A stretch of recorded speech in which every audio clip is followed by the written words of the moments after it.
Live from the National News Studio, Sri Lanka.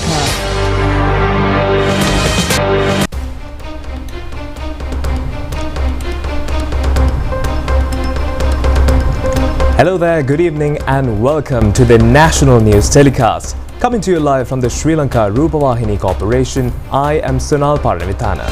And I'm Kasani Balachandra Adhikari. We start off with a look at your headlines for tonight.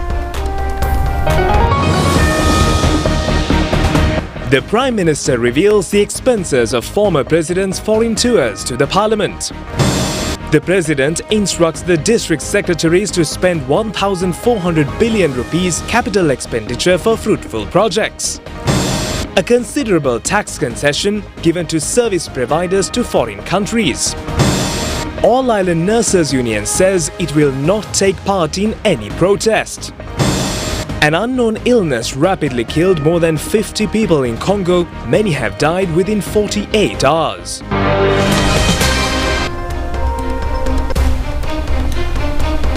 Taking a look at the local stories in detail now, Prime Minister Dr. Harini Amarasuriya says that foreign tours during the past period have been misused. She made these remarks joining the committee stage debate in Parliament today.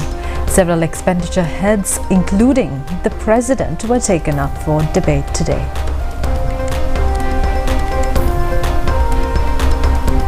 Prime Minister Dr. Harini Amarasuriya said that in Parliament that the government has demonstrated public service which can be conducted without burdening taxpayers. She made this statement while revealing foreign travel expenses incurred by former presidents from 2010 to 2024, highlighting a stark contrast in spending under different administrations. 2020-2014, Mahinda Rajapaksa 3,572 million rupees. 2015 to 2019, Maithripala Sirisena 384 million rupees. 2020 to 2022, Gotabaya Rajapaksa 126 million rupees. 2023 to 2024, Ranil Wickremesinghe 533 million rupees. 2024 September to 2025 February, Andrew Dissanayake 1.8 million rupees. The Premier said that President Andrew Dissanayaka's administration has significantly reduced spending with only 1.8 million rupees used for foreign travel in 5 months. She added that public representatives have been asked not to be symbolic but to show through action and not just words. The government has been able to exactly follow this policy.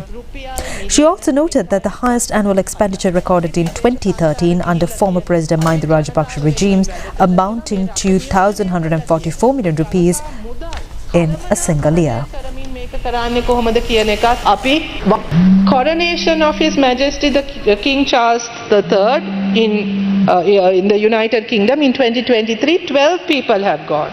Official visit to India, 23 people accompanied the former President Ranil Wickremesinghe. Our President also went on an official trip to India and he was accompanied by 5 people. Did he not do the same amount of work? Did he not engage in the same discussions, high-level discussions, enter into extremely important agreements with the Indian government? But look at the difference.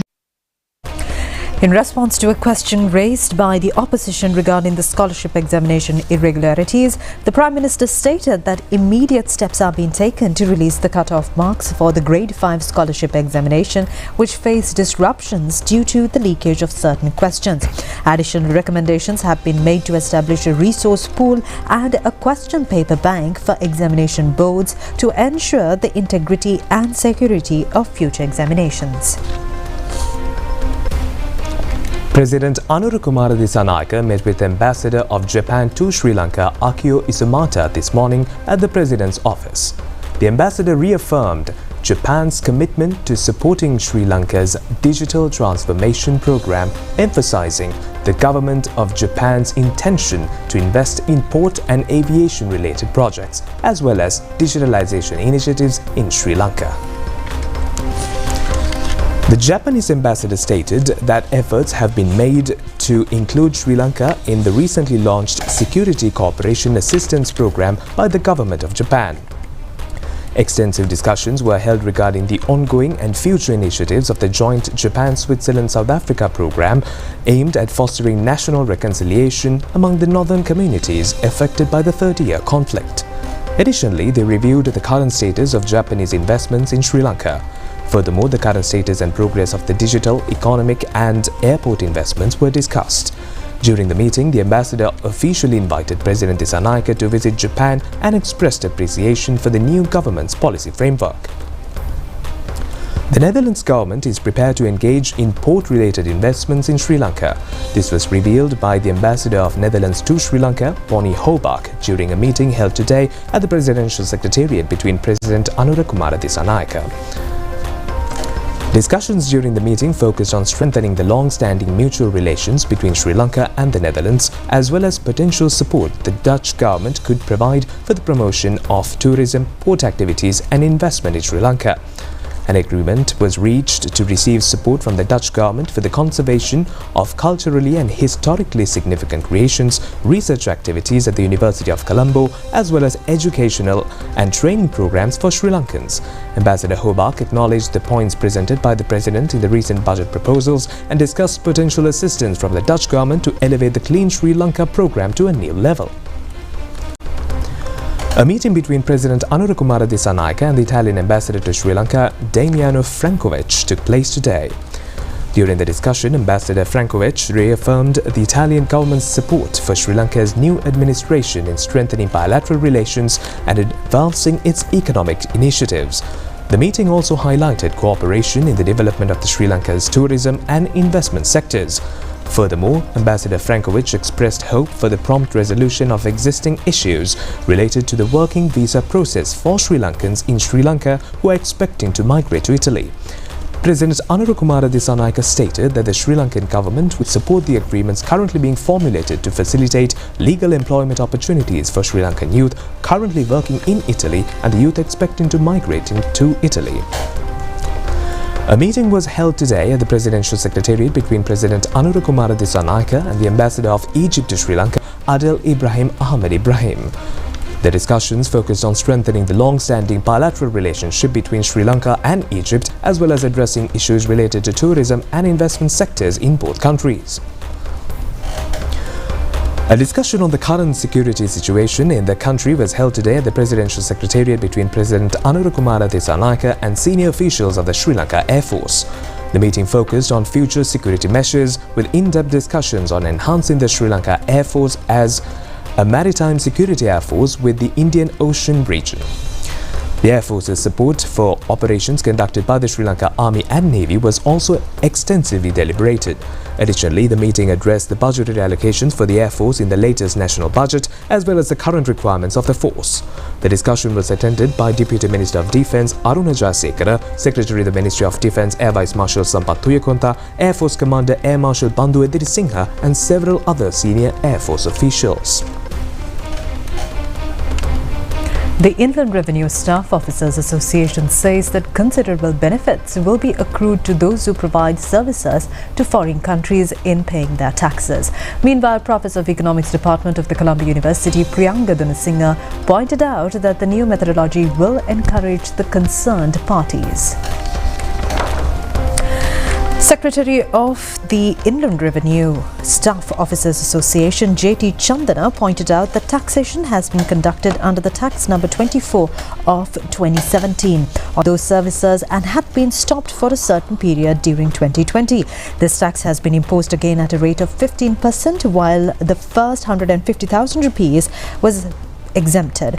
The next 83,334 rupees will be taxed at a rate of 6%, and if beyond that a person is due to pay tax, it will be 15%. In a case of an income of 233,334 rupees, the person after getting an exemption of 150,000 rupees will have to pay 6% for the remaining 83,334 rupees, which will be 5,000 rupees only.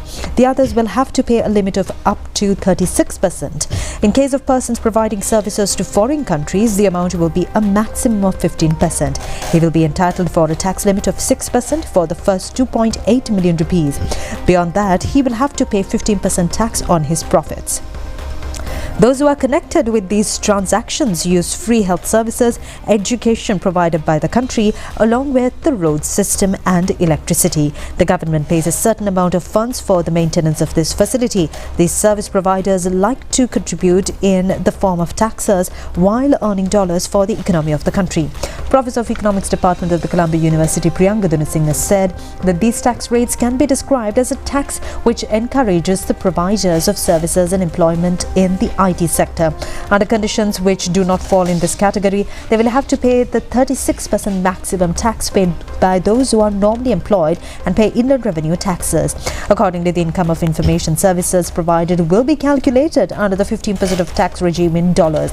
This will encourage those who are engaged in such services further.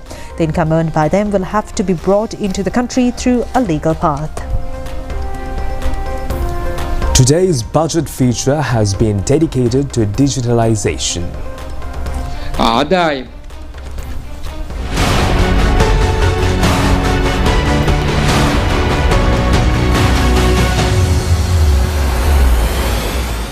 Digital Rajya, Digital Under the theme Digital State, Digital Evolution, an amount of 21.8 billion rupees have been allocated under the budget.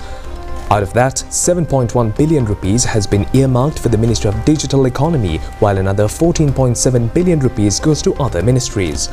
An amount of 0.96 billion rupees have been set aside for a healthy society, and a sum of 0.19 billion rupees have been allocated for the quality in education, equality, and to achieve excellence. The amount allocated for a safe, efficient, environmental friendly and sustainable transport service is 1.37 billion rupees. Another amount of 0.025 billion rupees have been earmarked for the purpose of assisting the aspiration of good and a convenient life. 0.55 billion rupees have been set aside for a fruitful, modernized and sustainable agriculture in order to improve food nutrition safety. For the purpose of dedication for a peaceful and a just society, an amount of 2.17 billion rupees have been set aside. Another sum of 15.77 billion rupees have been earmarked for a people-friendly government service, and an amount of 0.03 billion rupees for a social safety system. 2 billion rupees have been allocated for the project of e-national identity cards, while another sum of 0.15 billion rupees have been set aside for the digitalization of television telecast project. Professor Lakshman Jairatna of the Computer Technology Institute of the Colombo University said that the concept of digital economy could not be established properly in this country for nearly 30 years. Countries such as neighboring India have made considerable strides in this respect, and we have to adopt the same as soon as possible. In order to reach economic development, electronic ID has to be adopted and carried forward. But unfortunately, this could not be completed due to various obstacles. It is a matter of satisfaction that special attention has been paid in this regard in the present budget.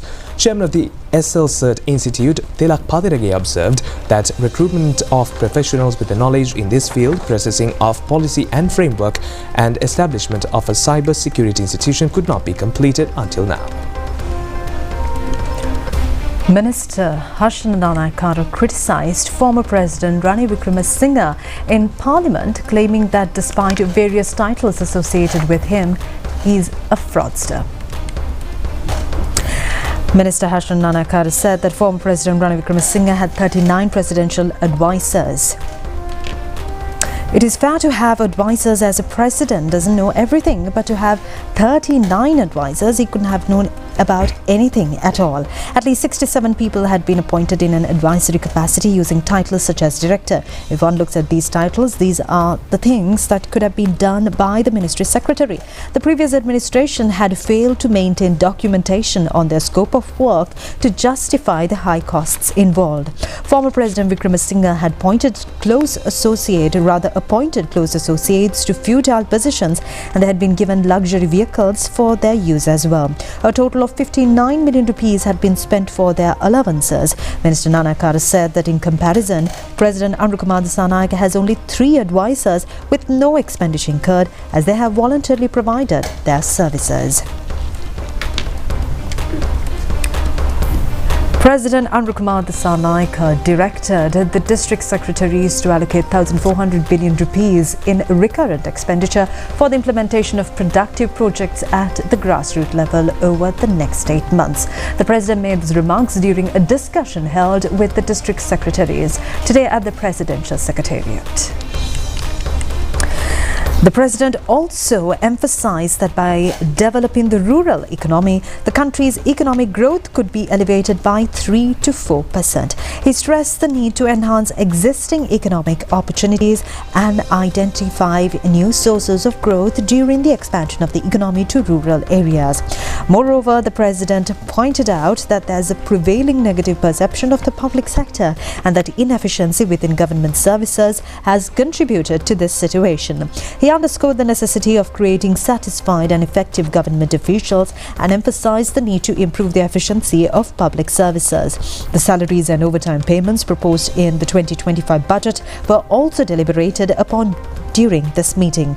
Currently, 30,000 vacancies have been identified within the public service, and the President stated that the government plans to recruit for these positions. The Attorney General has informed the Supreme Court that a total of 245 million rupees has been disbursed as compensation to the victims of the Easter Sunday attacks. Attorney General revealed that this fact when 12 petitions filed with regard to the Easter Sunday attack were summoned for consideration at the 3-member panel of Supreme Court judges today, including Chief Justice Murthu Fernando. The Supreme Court had ordered to pay compensation to the victims after considering the petitions that accused the failure of the responsible parties to take actions to prevent it while they had received intelligence information regarding the attack. Additional Solicitor General appearing for the Attorney General Viveka Sirivardhana informed the courts that according to the orders issued by the Supreme Court, the Reparation Office has received a sum of 311 million rupees as compensation. Out of that amount, by the 31st of January this year, a sum of 245 million rupees have been paid to the victims as compensation. Accordingly, 412 persons have been compensated. Among them, there are 215 family members of the deceased victims. The Additional Solicitor General also informed the courts that there is a balance of 65 million rupees more and the money is to be utilized to provide medical treatment to some victims and for the safety measures of the victimized elders. The 3-member panel of judges ordered that a detailed report of how the compensation money has been paid should be given to the petitioners, including His Eminence Cardinal. The Supreme Court also ordered the case to be summoned for further consideration on the 21st of May. General Secretary of the All Ceylon Nurses Union HMSP Medivatta stresses that their union does not take part in any protest campaign. He pointed out that some individuals who had obtained posts and privileges from the previous government are attempting to start protest campaigns, causing risks to the patients. Their attempts would end up in a failure. Some members of health staff engaged in a silent protest campaign this afternoon, highlighting several demands. General Secretary of the All Ceylon Nurses Union HMSB Medivatta said that the individuals who robbed national wealth and contributed to ruin the country have got together to pick up public servants against the government. These elements entertained posts, benefits and advantages from the previous regime. They want to disrupt the government's budget concessions given to people. However, the members of the All Island Nurses Union are loyal to the country and think widely regarding the health service of the country. He said, therefore, majority of trade union members will not support their activities. President of the United Nurses Association, Venerable Muruthettuwe Anandathera, says that only few days have passed after the election of the NPP government. It has not yet completed the presentation of the budget. The government has not yet issued the relevant circulars regarding the health matters. A discussion between the President Anurukumar Dissanayake and the Government Medical Officers Association was held today at the Presidential Secretariat. The meeting focused on the proposals presented in the current budget regarding doctors' salaries and allowances, as well as the challenges faced by medical professionals in carrying out their duties. Minister of Health and Mass Media Dr. Nalinda Jayatissa, Secretary to the President Dr. Nandika Sanatkumanayaka, President of the GMOA Dr. Sanjeeva Tenakon, Secretary of the GMOA Dr. Prabhat Sugadadasa and several other GMOA representatives attended the discussion. 15,000 kilograms of paddy have been purchased by the Kantale and Tambalgamua storehouses on the 25th of this month. Our correspondent says that farmer organizations of the Trincomalee district have taken measures to provide 300 kilograms of paddy from the Maha-season harvest to the government from each organization. Paddy Market Import Regional Manager of the Eastern Zone, WRS Shantakumara, says that their storehouse has received about 15 metric tons of paddy so far. More paddy stocks are expected to arrive in the storehouse. The farmers are also ready to sell a part of their harvest to the government. The central bank has issued a warning against unauthorized use of the term finance in the matter of company names and issued a statement in this regard. The central bank announces that as per Section 10(2) of the Finance Business Act No. 42 of 2011, no person other than a finance company and an institution specified in Section 10(6) of the Act shall use the terms finance, financing or financial alone or in combination with another word or any of its derivatives or its transliterations or their equivalents in any language as part of the name or the description or the business name of such person without prior written approval of the Central Bank of Sri Lanka. In terms of Section 56(4) of the Act, any person who contravenes or fails to comply with the said provision is guilty of an offence under the Act. The public is strongly advised to adhere to the aforesaid legal requirement. The Embassy of Japan in Sri Lanka hosted a handover ceremony for baseball equipment donated by Hokkaido Bunkyo University to the Sri Lanka Baseball Softball Association at the Embassy Ballroom on 25th February. This initiative highlights the strong sports and cultural ties between Japan and Sri Lanka, further fostering friendship through baseball. Hokkaido Bunkyo University gathered the donated baseball equipment with the generous contributions of the baseball enthusiasts of the university and the local community members. The donation was coordinated by Deputy Umpire Director of the Baseball Federation of Asia, Sujiva Vijayanayak, on the Sri Lankan side, in collaboration with the Sri Lanka Baseball Softball Association. This generous contribution from Hokkaido Bunkyo University aims to support the development of baseball in Sri Lanka. This donation, today's activity, is another testament to our robust bilateral people-to-people exchange existing between two countries, which is based upon friendship and cooperation, which is based upon a mutual trust and respect. Up until now, we have seen good progress in the exchange through this baseball here in Sri Lanka. We cannot forget this contribution of JICA for this great exchange of people between our two countries. I really hope that through these exchanges, our bilateral relations will be further promoted, and especially through sports. A group of students of the Faculty of Technology of the University of Colombo won the first place of Civil Tech Challenge, a competition organized by PAFRL and Canada Fund. The awarding ceremony took place in Colombo yesterday.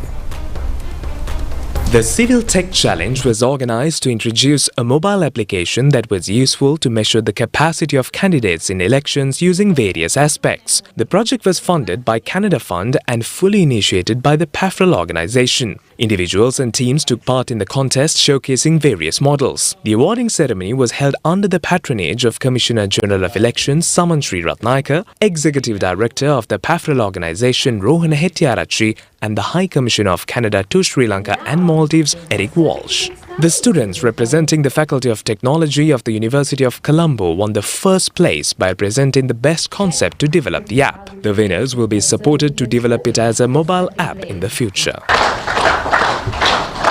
Into reality. Hats off to PAFRL. This is an achievement that's made possible thanks to support of the Canada Fund for Local Initiatives, provides modest funding for small-scale, high-impact projects, just like the one you've been witnessing today. We do approximately 650 projects in more than 120 countries eligible for this kind of development cooperation. One of the objectives of the Canada Fund for Local Initiatives is to promote projects focused on inclusive governance, including diversity, democracy, human rights, and the rule of law. And so I'm so pleased to see that this project has, in a very short time, empowered young people across Sri Lanka to become informed, engaged, and active citizens in shaping their own democracy. The funeral of the late veteran actor and makeup artist Vasantha Vittachi is to be held at the Boralla General Cemetery on Saturday at 4 p.m. He was 68 years of age at the time of demise. He entered the acting field through the Kadaima teledrama and has contributed to many fields including stage, cinema and teledrama. He passed away while taking treatments for an ailment. His remains were brought to his residence at the Polpitimurkalana in Kandana this evening. The remains will be placed at a private parlour in Boralla from 8 a.m. to 3:30 p.m. on Saturday.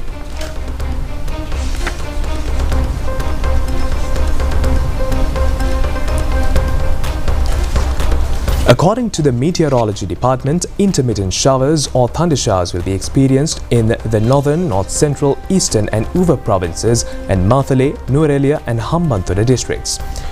In rest of the country, intermittent showers will occur during the evening or night.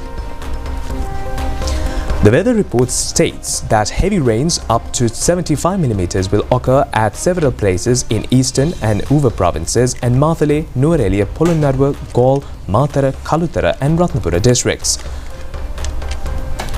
Director Forecasting of the Meteorology Department, Meryl Mendes, said that the northeastern monsoon has become active by now and thunder showers may occur during the evenings. This condition might prevail especially in the western and Sabaragamuwa provinces, and Galle and Matara districts might experience strong lightning conditions. The Meteorology Department cautions the public about the possibility of strong winds and short thunder showers intermittently. Northern province received a considerable rainfall yesterday, ending the dry climate and high temperature conditions prevailed for several weeks. According to our correspondent, several areas in Vaunia district experienced showers in the morning today. Meanwhile, intermittent showers were experienced today in the catchment areas of Castlereagh and Mausakale. Due to dry weather condition, the water level of Mausakale reservoir had reduced by 24 feet from the overflowing level, while the Castlereagh the level has been below 21 feet, according to the engineer in charge of reservoirs. Measures have been taken to increase the production of local surgical gauze.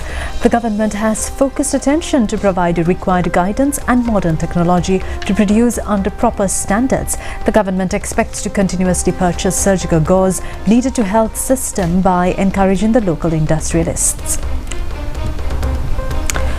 A discussion in this connection was held under the patronage of Minister Dr. Nalinda Jayatissa at the Ministry of Health recently. Officials of the Medical Supplies Division and representatives of the Local Gauze Manufacturers Association were present at this meeting. There are about 300 industrialists who are engaging in the local gauze manufacturing industry. Out of them, 90% conduct it as a household industry.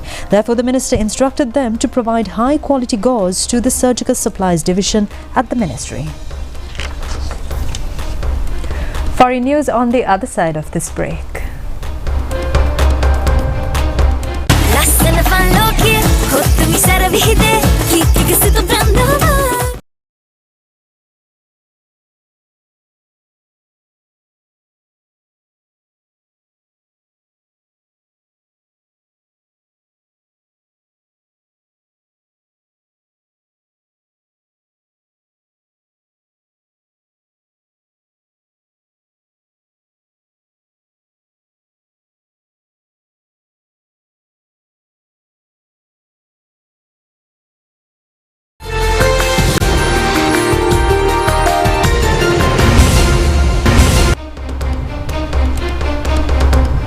An unknown illness rapidly killed more than 50 people in northwestern Congo over the past 5 weeks. The World Health Organization stated that at least 431 people have been discovered from the country. More than 300 people have been infected with patients with symptoms such as fever, vomiting and internal bleeding. The WHO official stated that a team has been dispatched to the remote area to collect samples for further investigation. The authorities urge the population to remain vigilant and follow the given guidelines. The intervals between the onset of symptoms and death has been 48 hours in the majority of cases. The officials asserted that the initial investigation traced the first outbreak to 3 children who became sick and were reported dead after eating a bat carcass. Prima Kottumi, Santamai.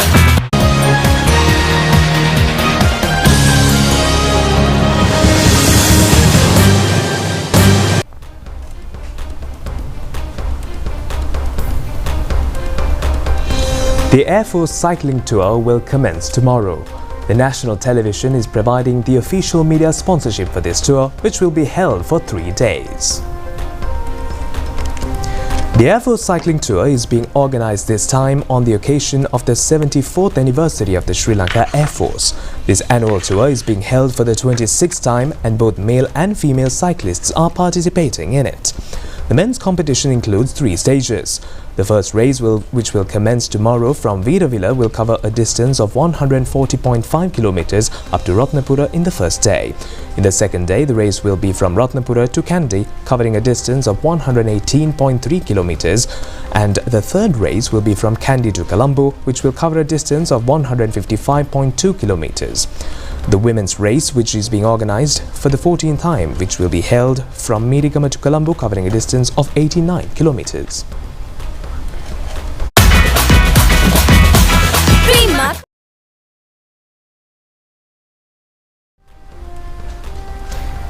And with that, we end tonight's news bulletin. I'm Sonal Parnavitana alongside Kasuni. Have a very good night. Good night.